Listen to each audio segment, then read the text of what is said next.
Premier, straightforward question. Will you be introducing a carbon tax on hard-working Ontario families before 2018? Yes or no? Well, Mr. Speaker,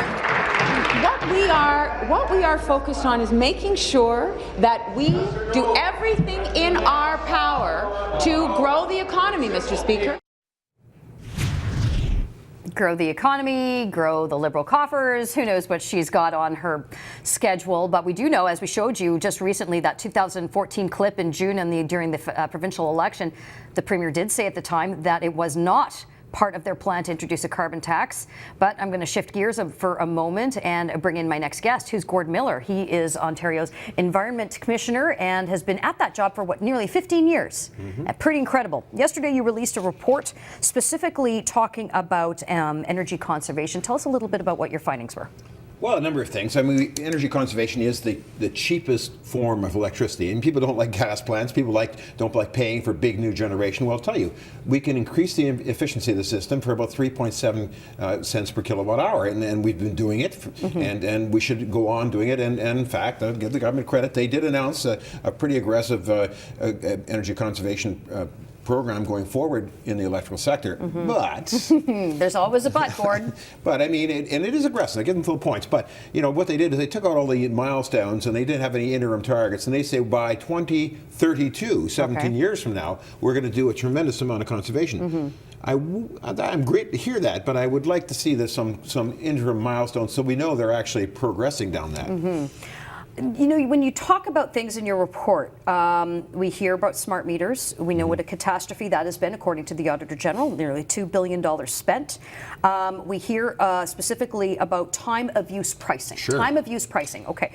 And the reason I bring this up is because the notion of smart meters is being introduced in other jurisdictions across Canada. In Quebec specifically, they've clearly been reading what's happened in Ontario, and residents aren't very happy.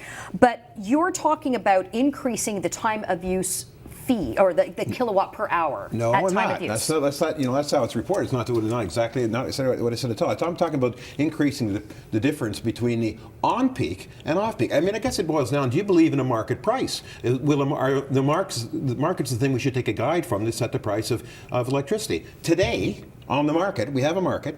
At night, it was just over 3 cents, 3 to 5 cents over through the night per kilowatt hour. In the morning peak use, it was at 29 cents, and in the afternoon, it's going to 56 cents per kilowatt hour. But we're paying, you and I in our homes are paying 14 cents on peak and 7.7 off peak. So why wouldn't we pay more on peak and less off? Why are we paying 7.7 cents a night if it's only worth 3 cents? Yeah. No, that's an important point, especially when we talk about other aspects of our surplus energy and we're selling it at cheaper rates. Sometimes a year it's worth zero, and we're still paying 7.7. Okay. So why would we pay so much at night when the power is essentially free? So let's increase that spread, make it more expensive when electricity is more expensive. And what would that do for the average consumer? How would that impact them? You can calculate, and I do it. There's a blog I put up on my site that shows you. I took an average bill, an actual bill from Toronto, and worked that it was $50-some per that month for the electricity charge. Okay. And you can work that out with different time of use rates, and always keep it at $55 for the bill doesn't have to change. The rates you pay different times a day can change. You can calculate the same bill, but it gives you an incentive. It makes it worthwhile next month to not use power when it's 56 cents per kilowatt hour. Here's the challenge. If you talk to many Ontario residents, forget about what just happened in this last provincial election. There's an extraordinary amount of cynicism. Any government says, we're going to take them a little bit more, we're going to change this scheme, this model, this, that, or the other thing.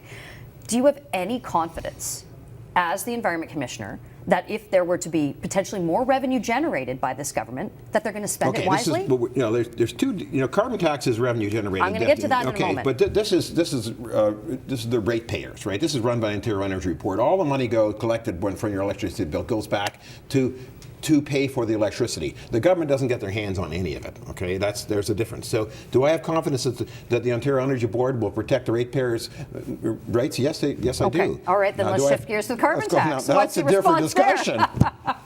What do you think? I mean, we're talking, you advocate for a carbon tax, would you not? Yeah, I advocate for carbon tax along the lines of British Columbia, where it's very regulated. They take money by putting a tax here, and they give it back, and it's all tracked, and they give it back on income tax and small business taxes. Okay, all right, fair enough. I'll put that out there. But This government, Sure. Gord, has not a very good track record when it comes to the collection and spending and misuse of public funds.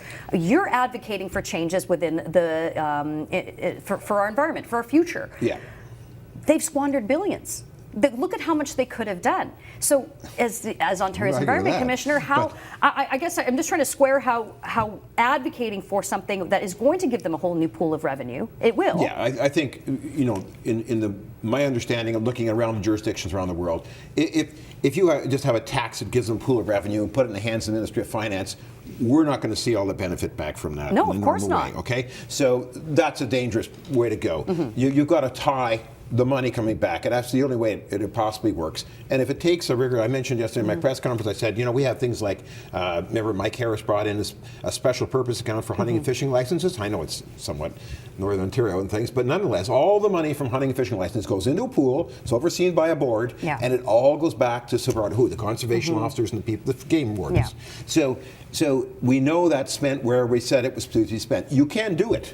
I know. The Ministry of Finance doesn't like doing that. No, they They'd don't. rather have a big bag of money here, and they'll take money out of the bag. They're right? a big fan of general revenue, and it just Exactly. sort of all gets sprinkled. I mean, she made some very expensive. And that's a big difference. On the carbon tax, the BC got it right. They said, no, we're very carefully. It's all going back to the people. You'll know how it's going back, so it's going back in your pocket.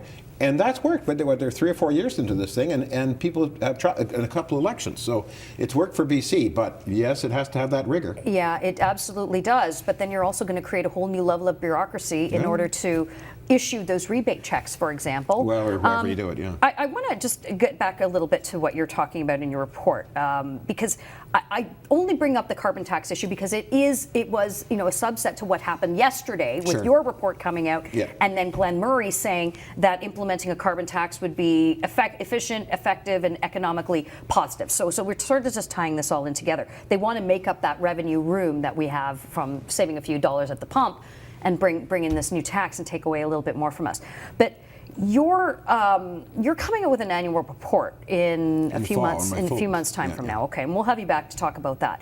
But when you are advocating for certain things, or when you're putting policy suggestions forward to the government, does ability to pay ever come into play for you? Sure, but I think the government usually has that built in. Things like electricity conservation programs go through a cost-benefit analysis, and they also have a special review for low-income people and things. So those things are factored in, and they certainly come in. But I think it's the big questions that we have to center, like the concept of a carbon tax, or making carbon, which is creating greenhouse gases, which is causing significant damage in the environment and the global the climate. If you got to make that more expensive and make it cheaper, or to less tax, as BC, less tax on people earning income. Like that's a good thing. So take the tax off the good stuff and put the tax on the bad stuff. Yeah, but the problem is the tax on some of the bad stuff will never go away. Taxes will be piled up on top of each other. I don't have the confidence in this government to do it. I'm not sure how you feel about it, but I do want to thank you for joining me, and we'll have you back. A great discussion.